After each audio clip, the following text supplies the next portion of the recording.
At the earlier service this morning, someone came in carrying what looked like a cooler. Maybe looked like something you might carry your lunch in or a picnic.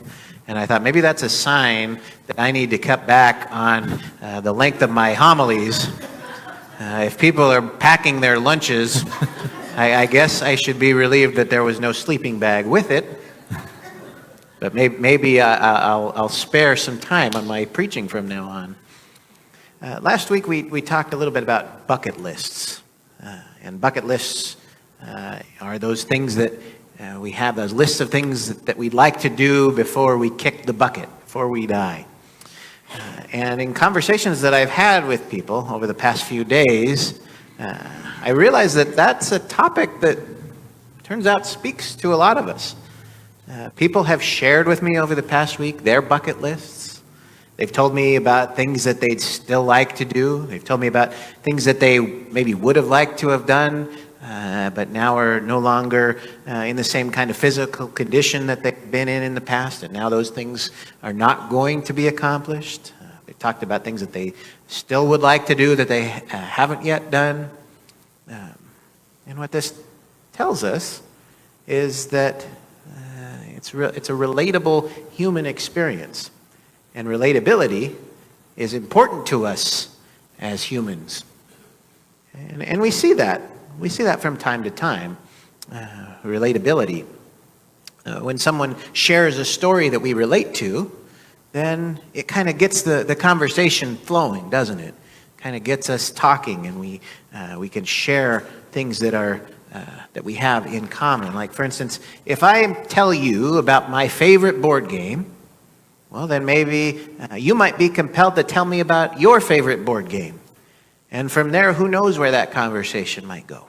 Maybe we'll end up running to the cabinet and getting copies of our favorite board games and teaching each other how to play. And then we have a new experience that we can share with each other. So I'm curious, though, why is the concept of a bucket list so relatable? And if we're honest with ourselves, is it really that important if we don't get to check off all the things that are on our bucket lists? I think there is a human need to feel like the things that we do have an impact in the world. Now, when I was a kid, I was taught that I should be seen and not heard. Now, because we didn't have the same kind of medical knowledge that we have now, I wasn't diagnosed as a child with the autism and the ADHD that I've since been diagnosed with as an adult. And because of these conditions, which were still there, just undiagnosed, I still had them. I didn't just all of a sudden wake up one day with autism. My behavior was not always in line with people's expectations of me. Now, if I'm honest, I can say that my behavior is still not in line with people's expectations of me. And if you need a voucher for that, you can ask my wife, you can ask the office staff. Notice she's not backing away from that, Michelle. Sometimes I'm pretty darn weird, all right?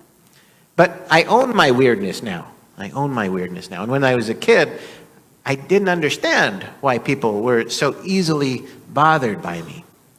I was confused why topics of conversation that I enjoyed weren't the same kinds of topics that people wanted to talk about. And I was confused that my facial expressions were bewildering or even annoying to people. I felt like I had to learn to live in a world that felt like it wasn't made for me. I spent a lot of time feeling like it was probably just best for everyone if I just kind of slid through life making as little noise as possible. And I learned to mute my emotional responses, and I learned to refrain from speaking unless I was spoken to. And I learned to dress in kind of plain and what I considered to be bland clothing instead of the more colorful and vibrant clothing that I preferred to wear, and in fact still do prefer to wear. But I was made fun of for wearing those things. Now, these circumstances are unique to me, but I bet in some ways, as I describe some of these things, I bet these things are relatable in some way to most of us. Because I'm certain that we've all felt different. And I'm certain that we've all felt out of place, at least from time to time. Now, even here in the church, right, we can feel out of place. What if this happens to be, or what if this were your first time attending a liturgical worship service? And maybe it is. Maybe you're here visiting with us today, and maybe this is your first time attending a liturgical worship service. But if you can think about it in those terms, would you feel perfectly comfortable knowing when to stand or when to sit? Would you feel comfortable knowing when to sing or when to respond out loud? Would you wonder, why is this guy wearing a dress? Right? Or would you wonder why we have candles? We have candles, even though we've got perfectly good functioning electric lighting, right? Would you wonder why we have candles? Now, for those of us who have attended liturgical church services our whole lives, we don't even think about these things. They're just perfectly normal to us. But that's not true for everyone. That's not true for everyone. We don't always feel like we fit in. And sometimes we feel like, in fact, most of the time, we feel like we really want to fit in. We have a desire to fit in. Now, my nieces were in town last week. And in fact, I'm going to go see them again this evening. And they are 10 and 7 years old. So they're at the age where their personalities are really starting to shine through, and they're learning more things, and they're participating in more varied activities. And for instance, the reason they were in town last week was because we attended together the WNBA All-Star Game. These girls started playing basketball. They started taking basketball lessons about a year ago. And I think it's important for them to have the opportunity to see women playing basketball, to play this game that they play, and to see that it's important that they get to do these things, So when they play basketball, these girls, my nieces, they really want to win. They really want to win. In fact, whatever they do, they really want to win. Okay? If it's a game of basketball, they want to win. If we're playing Uno, they really want to win. If we're playing Mario Party on the Nintendo, they really want to win. And Mario Party, they kind of get me on Mario Party. Uno, I can still kind of hold my own, but Mario Party, they got me on that one. But they want to win. Now, as we get older, we can kind of be okay with not winning every time, right? And we know that we can actually learn more from losing than we can from winning. Right? But when we're that age, when we're kind of 7 and 10 years old, we always want to win. And I think that's a pretty universal human experience. But why? Why is that true? Why do some of us insist on completing our bucket lists? Why do I have 4 graduate degrees when 1 graduate degree would have been perfectly appropriate for a career? Why do my nieces want to win absolutely everything? Why did we have a big party for Father Henry on Wednesday when we had him received as a priest, even though he doesn't plan to serve as a rector of a parish? Why did the disciples in today's gospel story want to make sure that there was food for the growing crowd? And why did they fear for their lives when the storm hit and the boat was rocking on the rough seas? It's because there's a human desire to make sure that the things that we do in life matter. And guess what, St. John's? I've got some news for you. What you do here in this place matters. What you do here matters. Everything you do here matters.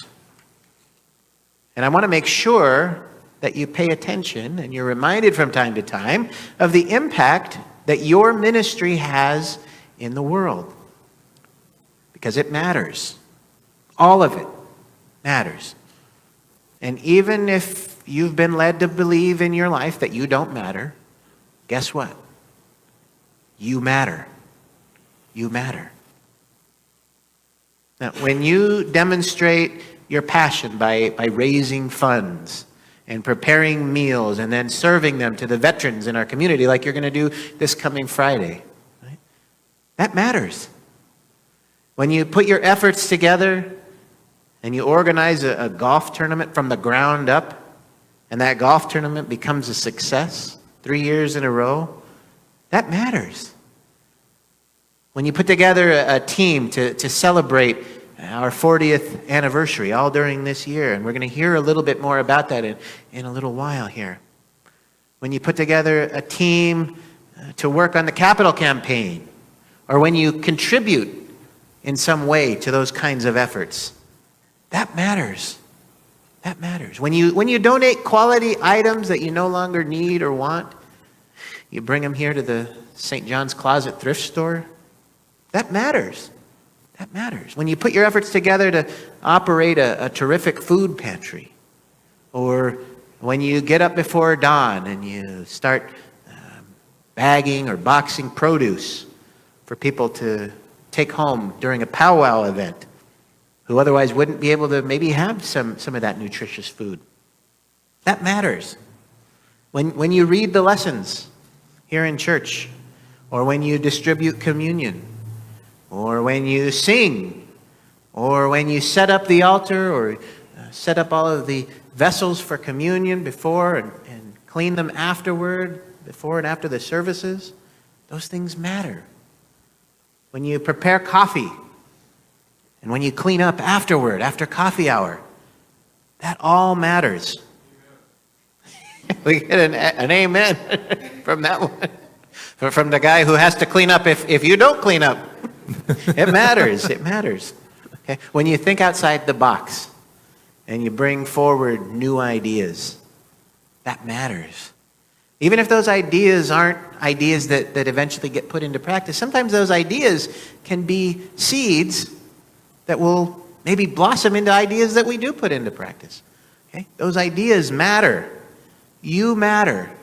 St. John's matters. It matters to the diocese when we show up to events like Faith and Family Night. You heard Bishop Jennifer on Wednesday. She notices us. She notices us. We matter. It matters when we come together for fun events like Faith Through the Arts, or movie night, or Monday Night Football with the Cardinals. Those things all matter. They matter because they bring us closer to one another, and when we can be closer to one another, we can become closer to God. No longer are we bound by expectations that have been imposed on us by someone else. We're free to be ourselves. And guess what? Ourselves matter. So don't worry if you feel a little different. Don't stress if you haven't yet completed everything on your bucket list. Modify it if necessary, and still work on being motivated to do important things. But no need to beat ourselves up if we don't do absolutely everything we'd like to do in life, because the things that you do matter. When you bring love into the world, that matters. When you offer food to a hungry person, that matters. When you kiss a child's boo-boo and make it feel better, that matters. When you offer to hug someone when they're feeling kind of sad, that matters. Don't underestimate the impact that you have in the world.